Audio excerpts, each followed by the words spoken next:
ko sa inyo, katulad nga po na sinabi ko na sa inyo nakaraang vlog ko nung nanguha kami ng lukan.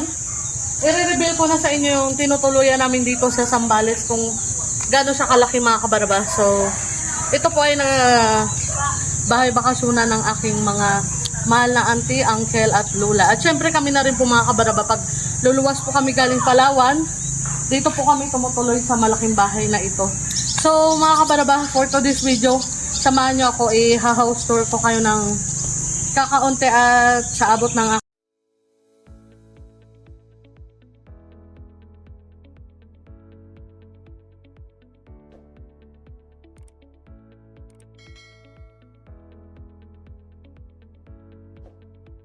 aking mga kakaya. Pasensya na po kayo mga kabaraba, sobrang init na po, alas 7 pa lang po dito ng umaga, ganito na po yung init. Kasi kahapon, ayon sa weather update, 53 degrees Celsius yung iba ngayon mga kabaraba. So, kadikit lang kami ng iba. Ayan, dito po tayo ngayon sa harap ng malaking bahay mga kabaraba. Nakikita nyo naman po. Pag doon sa atin sa Palawan, isa na po itong mansion. So yan mga kabaraba, umpisa na natin yung house tour dito mga kabaraba. Walang ibang kumukuha ng camera ngayon kundi si Daddy Marbs po. Ayan, sobrang init, sobrang tirik na ng araw. Alas 7 pa lang mga kabaraba, pero yung init pang tanghali ng mga kabaraba. So samahan niyo ako pumasok. So dito tayo mag-umpisa mga kabaraba. Ito mga kapalaan, sasakyan ng aking uncle. So yan po, nakalagay naman, nakikita nyo. G3 kaya, shoutout nga po pala kay Tito Jim at syempre sa mabait kong uncle at auntie. So yan, may iba pa pong sasakyan doon sa likod mga kabaraba. Para na rin sa inyong kaalaman, si Tita Ann ay kapatid po ni tatay or ating nga po mga kabaraba. So sila po yung nagmamay-ari na nito at ito po yung nagsisilbing bakasyonan nga nila. At syempre bahay ni Lola at Lolo pag dito sila. So pasok po tayo mga kabaraba. So, dito yung main entrance. So, pagpasok po mga kabaraba, at ay ipakita mo muna Daddy Marbs yung yung sala dito sa labas. Ayan po, napakaganda, nakikita nyo naman po. Para na rin po sa inyong kaalaman, ito yung bahay na ito ay napakatagal na po. So, 18 years na po ito yung bahay na ito mga kabaraba. Pero nakikita nyo naman kung dito doon sa atin to sa Palawan, latest na latest pa rin yung mga design niya. Pero ito po ay pa 19 years na ngayong taon. So yan, ilang taon pa lang ako nung ginawa ito, nung huling bakasyon namin dito. Napakaliit ko pa nung kasagsagan na ginagawa to. So pasok po tayo mga kabaraba.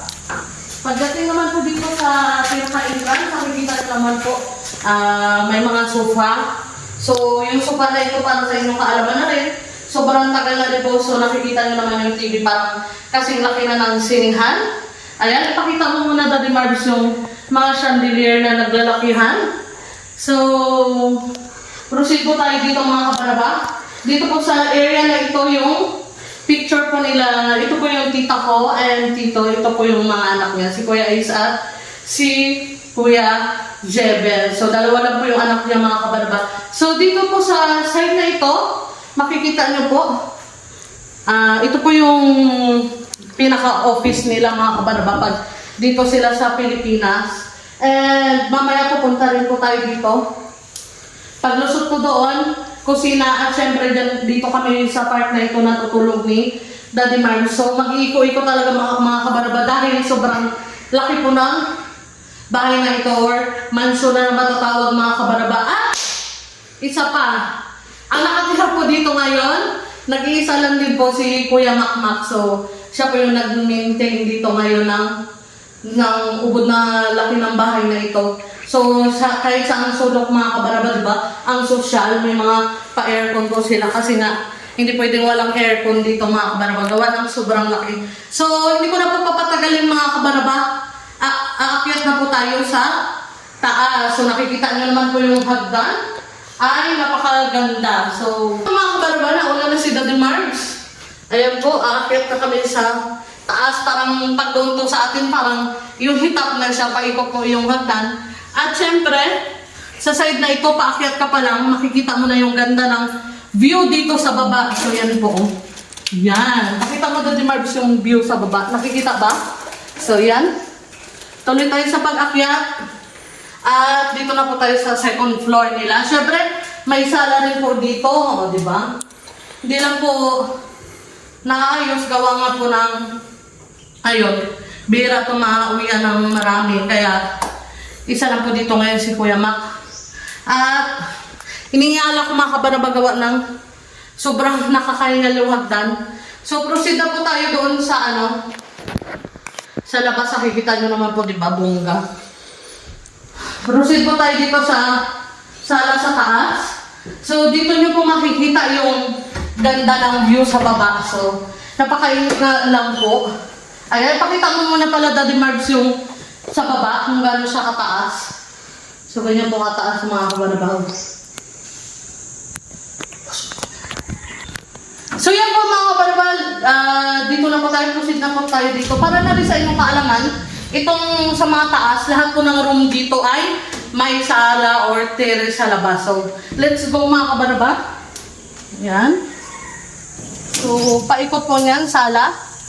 Ayan po. Mansion na mansion, di ba? Ang sala-sala talaga. So, proceed po tayo dito mga kabanabaw. Paikot po ito ay sala. So, yan. Kahit, okay pa ito, pero ako po talaga, katulad na sinabi ko sa inyo sa mga nakarang vlog ko, yung kahinaan ko po yung height. So, nakikita nyo naman po ang taas-taas. Pakita mo, Daddy Marbs, syempre yan yung kamanggahan. Ayan.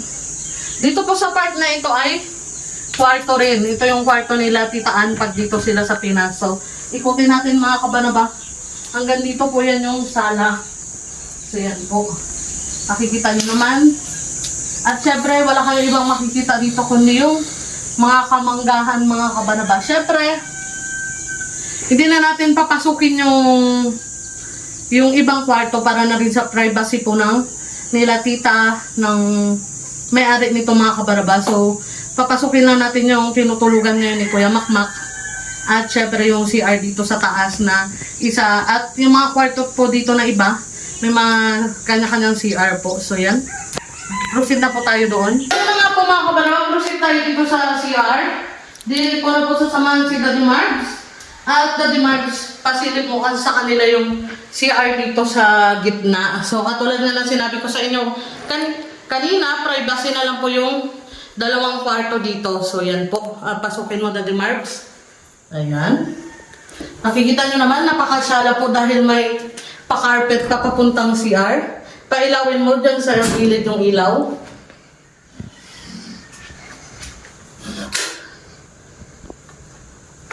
So, yan po yung CR dito sa gitna.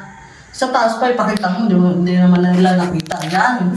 Di ba, sala-sala, CR lang, may mga pa-electric fan at syempre pa-heater. So, wala po niyan sa atin sa Palawan. At syempre dito tayo, proceed tayo dito mga kabarabasa.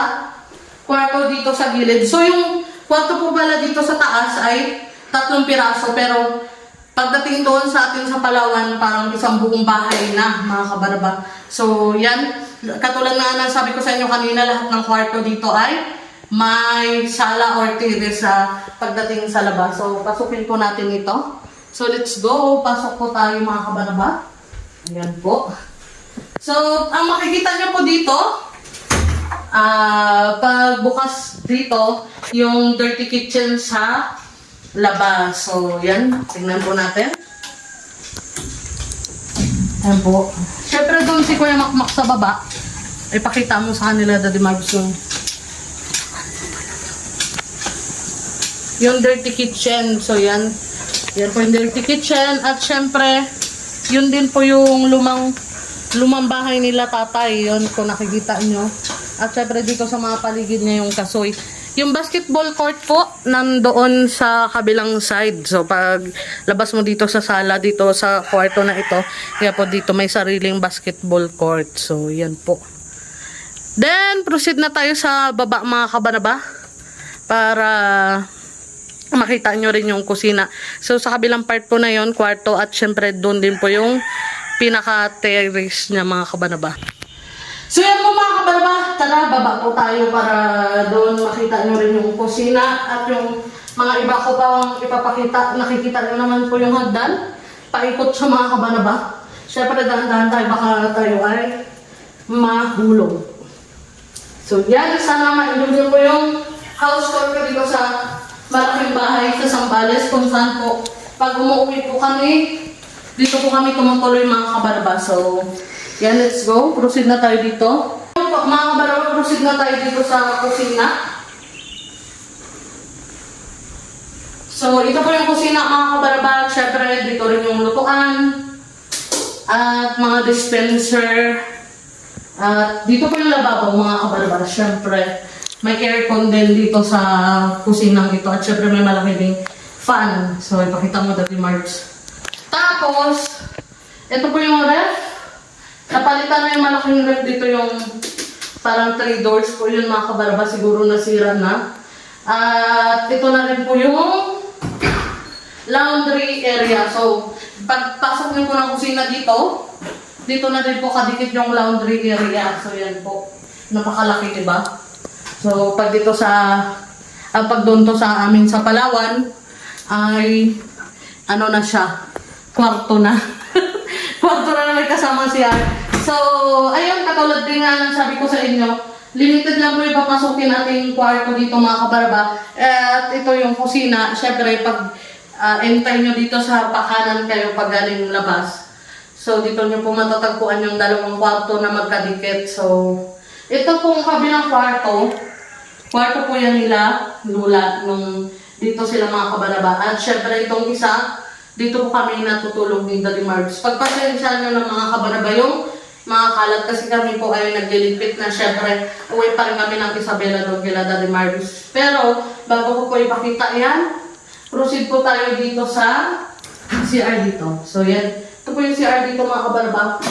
Naka-flash din po siya, ayan. Kung nakikita nyo, yan. Siyempre may pasalamin din dito. Hindi nyo akakalain ito mga kabaraba na pa 19 years na po itong bahay na ito.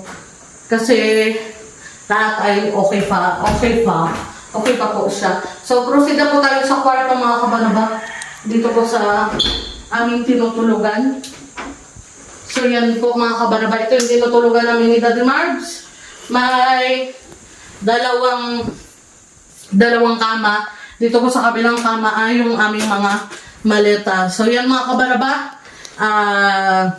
Proceed na po tayo sa labas. Siyempre mabilis ang house tour lang po ito. Gawa ng may lakad pa rin kami. Siyempre bihira lang kami dito mga kabaraba. At para na rin sa inyong kaalaman, 8 years po bago ako nakauwi dito ulit sa malaking bahay na ito mga kabaraba dito sa Zambales. So yun, gala-gala kasi the next day uwi na kami ng Isabela, then uwi na po kami ng Palawan para sa inyong kaalaman na rin mga kabaraba. Siyempre kailangan namin dito mag-explore at mag-enjoy. Siyempre first time dito ni Daddy Marbs sa Zambales. So tara, proceed tayo dito sa kabilang pinto o sa labas.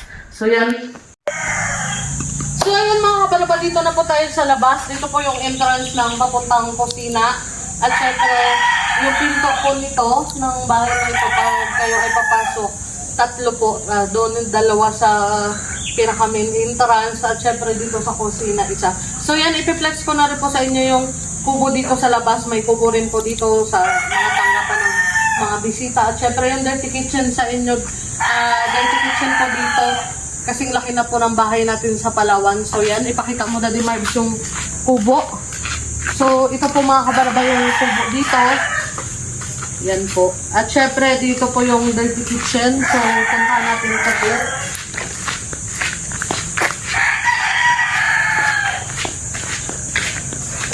So, yan po, napakalaki ng dirty kitchen dito sa labas mga kabaraba. Yun. Ito po siya. Oh, may mga sarili ding cabinet. So yan mga kabaraba. Sana nag-enjoy kayo sa pa-house tour ko dito sa malaking bahay sa Zambales. Sa mga walang sawang sumusuporta sa aking munting YouTube channel, thank you na po kagad. Siyempre, sa mga mapapataan sa aking channel, huwag kalimutan ang mag-subscribe at siyempre, i-click nyo na rin ang notification bell para updated kayo sa mga lakwatsa ni Kabaraban nyo. So, ako nga po pala si Kabaraban nyo, Jack Edora from Brooks Point, Palawan. So, yun lang for today's video mga Kabaraba, and God bless. Ingat po tayo lahat. Bye! See you to my next video mga Kabaraba.